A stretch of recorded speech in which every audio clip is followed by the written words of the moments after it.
Let's see. pick that up if we could get it up to the front desk. That's good. I could get it by 9 or 10 o'clock in the morning. And that would save me a trip from Mount Juliet. Right. If I could do it that way. Where's your daughter in school now, Dr. Haney? She's at over on Foster Avenue. She's in college now. No, this is her junior year. She's getting ready to go into her senior year and Okay. making preparations to go to college from there.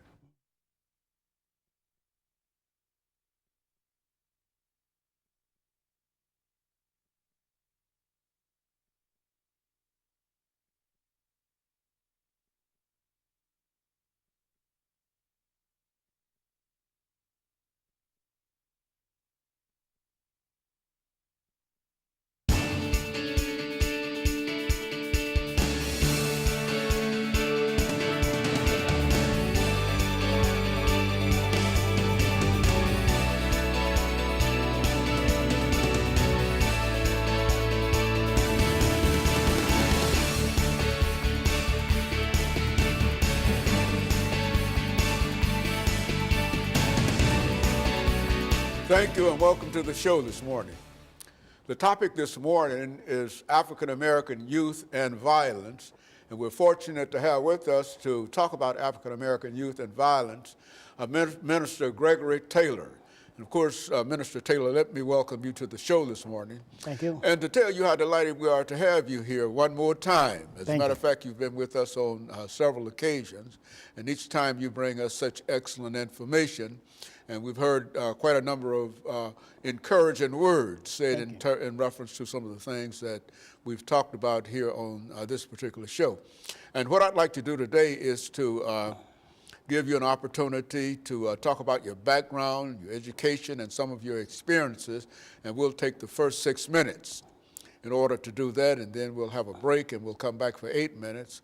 And then we'll have another break, and then we'll do 10 minutes, and we'll be through with the show for the day. And so let's try it from that perspective and give you an opportunity to talk about some of the things dealing with African American youth and violence. Yes. Let's talk about you. Okay. Dr. Haney, I want to thank you for giving me the opportunity to come back to share again and to share some things to help our young people today. And I'm a very thankful person to introduce myself by saying I have become an ambassador for the Civilian Conservation Corps. My father was a CCC boy in 1939 to 1942, and he was a great military soldier. And he was in the 488th Amphibious Trucking Company. And I'm realizing that the way I grew up, a lot of the things that he was teaching me was stemming from the CCC and things like that. And I went to school at Selma University in Alabama. I graduated in 1980, and I minored in psychology and majored in religious studies. And I had an independent studies from Southwest Baptist Theological Seminary. And I think that's Fort Worth, Texas. It was distant study program. I did studies in Family Life Center at the Southwest Baptist Theological Seminary. And we went on from there to, from there I went on to, from Selma University, I went on to Virginia Union. And at Virginia Union, I was working toward a Master's of Divinity, but I got bored, chose to leave to pursue a career in writing. And so that is what I have been doing in terms of ministry and studying in those areas and remembering. I'm 64 years old, so I have a oral history in me that can go back 64 years to help connect young people to where they are today, and simply put, to connect their memories and history. And when memory and history is disconnected, that's conflict. When memory and history is disconnected and you don't have any interpersonal communication skills in order to express to people where you are or to even be able to justify your existence, you know, this type of thing. So that's been what I've been about, and I'm one who've always believed that a person's ability to speak is directly connected to how well they understand self. And so these are things that we are in the midst of today. Very good. Thank And you. of course, since the topic is African American youth and violence, let's look at some of the information that you've accumulated dealing with this particular topic, because I think that this is one of the topics that you wanted to concentrate upon today. Yes, yes. And Dr. Haney, I have a library, and it is a prenatal library. I have about 40, maybe 50 books in my prenatal library. And I think about Dr. T. Barry Brazelton, who is the emeritus pediatrician at Harvard. And he said in this quote that what happens after birth is a direct connection to what happens prior to it. And so I had a minister, the late Dr. Woods Harvey, and I was a little boy in church. I used to remember him saying, Dr. Haney, that before these young folk got on drugs, Mom and Dad was already taking pills. And so what I'm coming from is a perspective of how there are things that have happened in the past, and there is a breakdown. Our interpersonal communication skills, like I shared with you earlier, I spoke to someone about this the other day. In my opinion, in my listening, the language in the African American community has expired or either evaporated. The language that is presently being used has been the language that is designed to get them from where they were in the 50s, 60s to where they are now. And as I said earlier, a person's ability to speak is directly connected to how well they understand self. So our young people today, and as I tell parents, and I shared this with my mother, I said, Mother, she lost a son before me. And so I said, Mother, the more you can tell me what you went through bringing me into the world. Let's take this first commercial break, and we'll be back with our audience following this very, very short commercial break.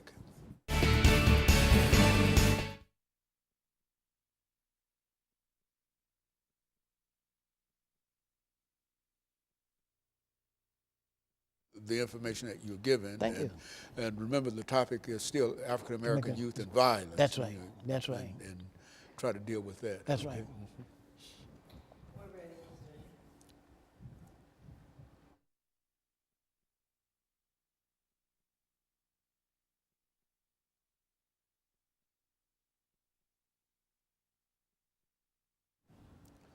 Thank you, and welcome back to the second segment of the show for today. We're talking to Minister Gregory Taylor, and he's giving us some information in reference to African American youth and violence. And Brother Taylor, let's see if we can pick up where we left off. Yes, I was about to say something in the area of about how the environment influences our kids. In the book, The Power of Place, Winfrey Gallagher said that our relationship with the world starts in the womb.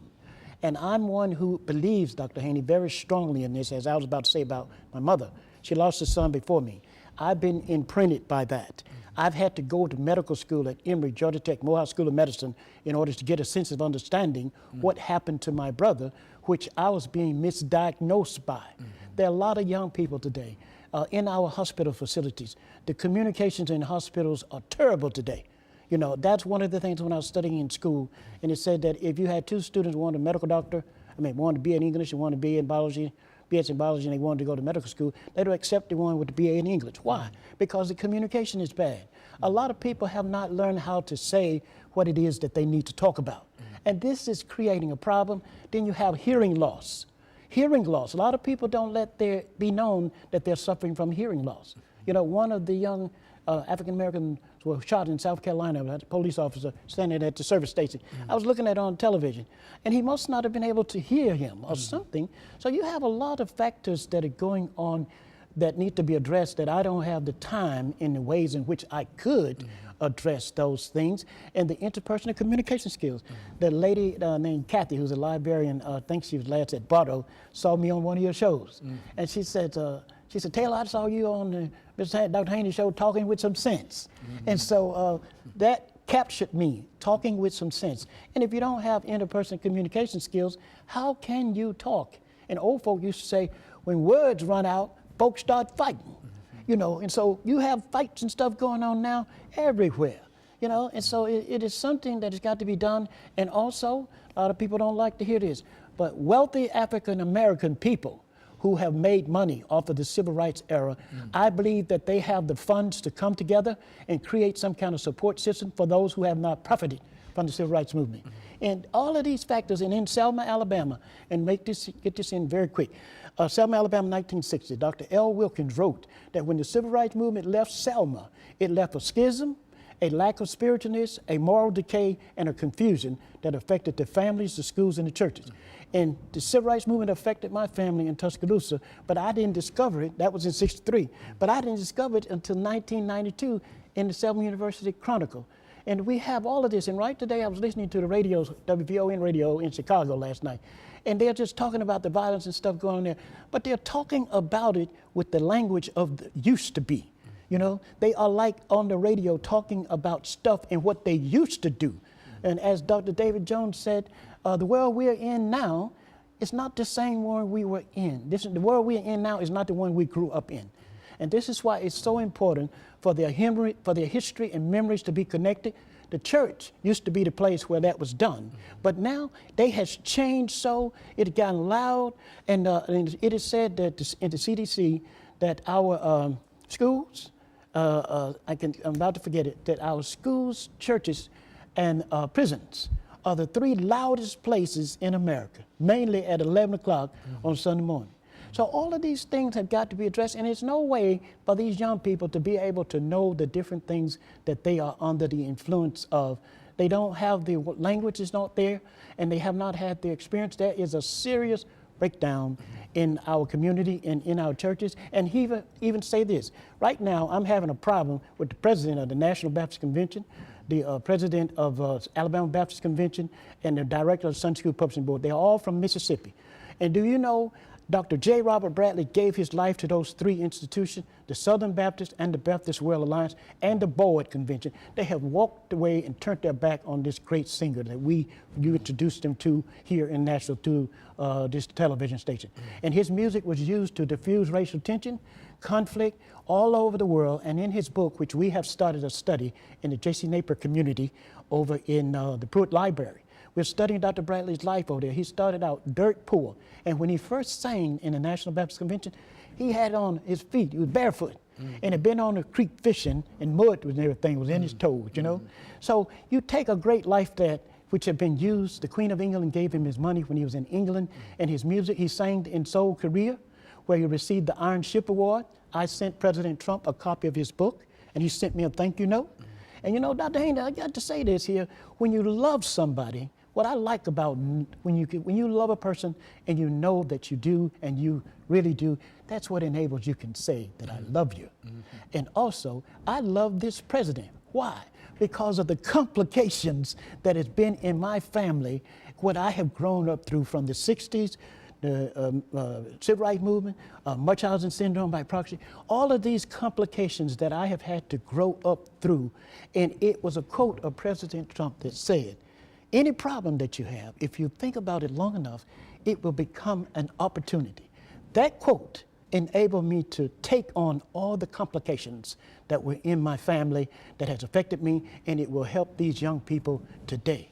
Now, in dealing with, how do you consider some of the issues that some of these young people are facing? Well, that's an excellent question there, Dr. Haney. It gives me the opportunity to say this. In the birth memory of our mothers today, is the language as to what they went through bringing these children into the world. And as Dr. T. Barry Brazelton said, what happens after birth is a direct connection to what happened prior to it. Mothers know, and I don't know if I got a chance to say it earlier, but I grew up in a household of, on the 5 girls. And so that was the 20th century. Tom Brokaw said the 21st century is the century of the woman. So I've already had my 21st century of the woman in the 20th century. So I'm so thankful to understand this. And the things that women know today, it's what is needed. My mother read to me when she was pregnant with me, went to church, and ice cream. And so those are three things that are happening in my life even today. And this is where the memory of our language is today in the African American community, is what the mother remembered going through when she was bringing them into the world.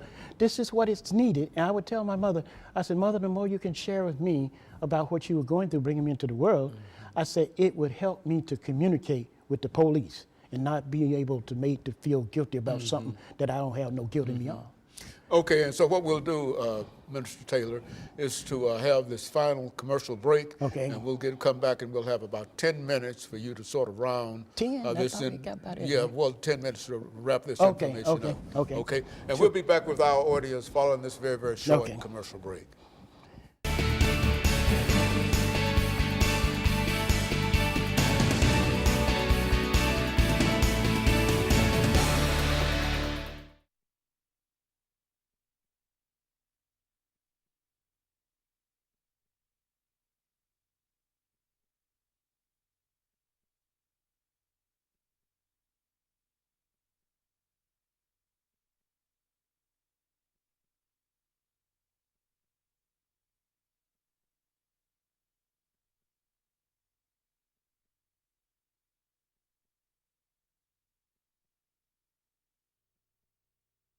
Problems that we have to deal with in terms of dealing with them. And we're going to have 10 minutes Okay. over this last segment to deal with that. Yeah, I got you. Ready, sir? Yes, Yeah, ma'am. okay.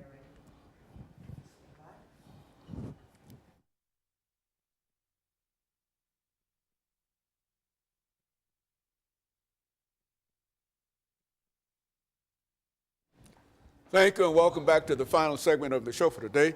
We're talking to Minister Gregory Taylor, and he's giving us some information in reference to some of the issues facing African American youth today. And so let's pick up where we left off, Pastor Taylor. Yes, and Dr. Haney, when it comes to this area, I can only draw on what I went through growing up in school. Now, I went to kindergarten. My mother used to fix me a banana, potato chip, and chocolate milk. I used to sit there all day long because the only person I thought for kindergarten was to have a lunch. I didn't do nothing but just wait to the time to eat. So what I'm trying to show you here is how deep the problem is that we're dealing with. If a child don't have any food or something, he can't concentrate in school. You take what happened in Selma in the 60s and what happened out there in the Middle East, the middle of the country when they Rodney Brown shooting or something out there, Rodney Brown, that stuff out there. So what I'm simply saying here, these are the areas where we have got to go. My mother was hungry and pregnant with me. There's a picture of me at First Baptist Church, Norfolk right now, and the church will not even give me a copy of the picture to show my doctors so that they will understand that I'm suffering from venous stasis. My brother and my sister, both are suffering from ionizing radiation. This has just been discovered this past April through the Veteran Administration here, and we're trying to get the records from the U.S. Department of Defense.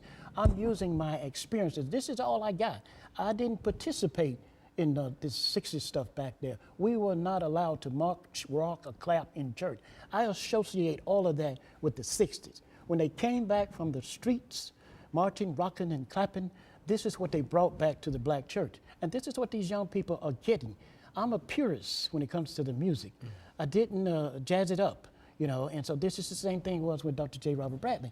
And the other thing, I didn't learn my ABCs, Dr. Haney, until the 4th grade.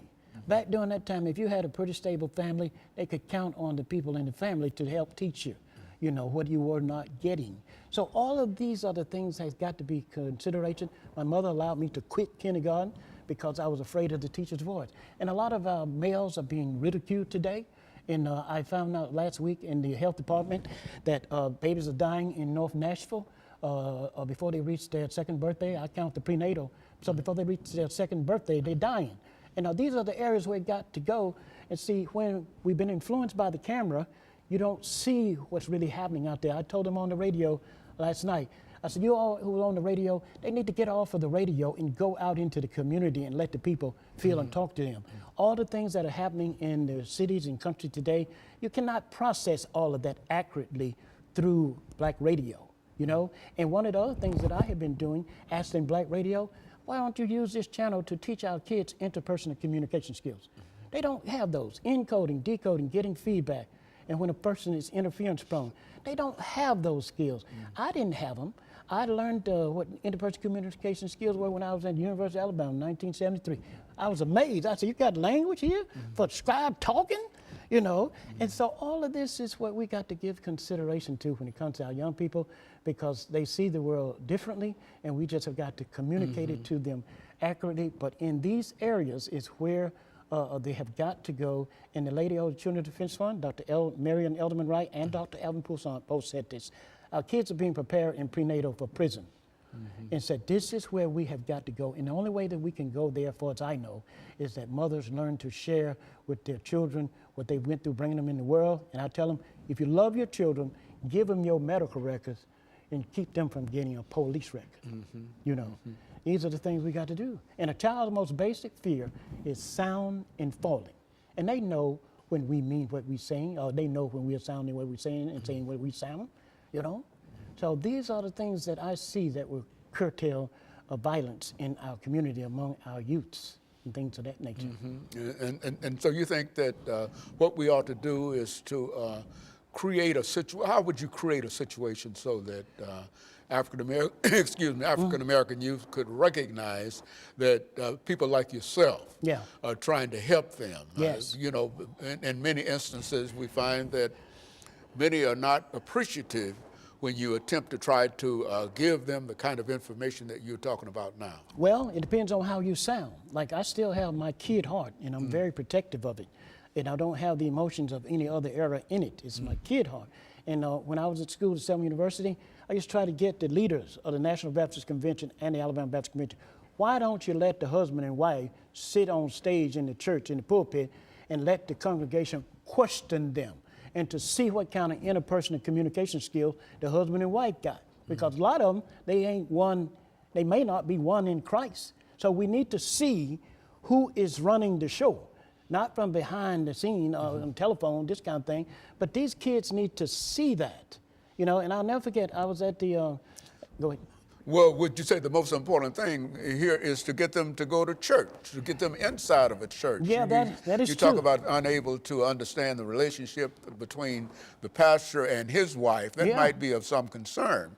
But the real idea is, how do you get many of these young people to stop what they're doing and at least take a little time out to go to church? Well, the church is not what it used to be. For instance, I never took sides with my mother and father.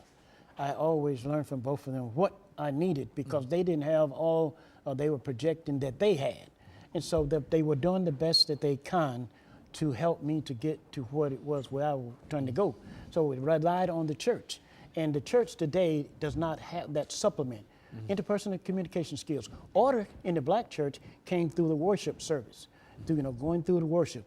And this kind of thing, that is not there anymore. And then the other thing is, it's too loud. I wear headphones over my earplugs in a lot of these churches, and I've been wearing earplugs since 1983. And well, you think that that's a negative for the church? That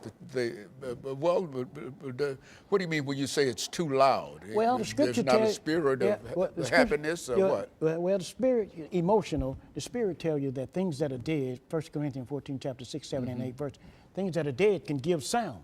But you must be able to make a distinction between the sound. I've seen kids in church with their ears like that, and the mother and father clapping and rocking, you know, to the music. It's loud. It gets louder each year. This is why I've been working with Dr. What's his name? Harrison at the Let My People Hear out of Chattanooga, Tennessee. I worked at ministry. He has a book out now, 2 books. One is called Lord, You Know I Can't Hear, and the other book is the Bill of Rights for the Hard of Hearing. We have a hearing problem, and it is growing. I was at one of the medical schools here, and the doctor speaking was deaf. He had a sign language lady. He asked a question, how are any of you suffering from hearing challenges? And 8 hands went up, Dr. Haney. This is one of your local medical schools here. I couldn't believe it. And these were medical students who were dealing with hearing challenges. And it's a crisis. Now, how would this be resolved over the next minute or two? Okay.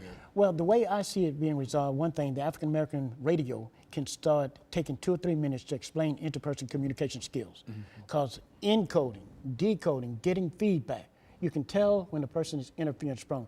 But what they have done is they have built their radio stations on a past movement era, and the language in it today is irrelevant.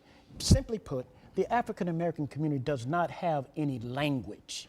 Their interpersonal communication skills have been protests, marching, rocking, clapping in church, the loud music. And when they came back from the 60s, no one has ever addressed the fact but me that they were not the same singers they left as. They rewrote the songs, went back, come from the streets and went back to the church, and that's what they brought back. But we were not allowed to do that. So it's a long history here that has got to, it's a chronology that has got to go back to attach to each one of those things. And last, I was born 20 days after the Emmett Till's death. 2 months and 20 days after I was born, Rosa Parks refused her seat. What am I saying? The leaders today who are in my age bracket, they got to know how to go into those decades and unlayer those, their layers, that they got to know how to remove each one of them to even get to the problem that's going on inside themselves. And so what we'll do, Brother Taylor, is to call this show for today. But I want to thank you for bringing that information by. And as I've always said, that you have a unique interpretation of many of these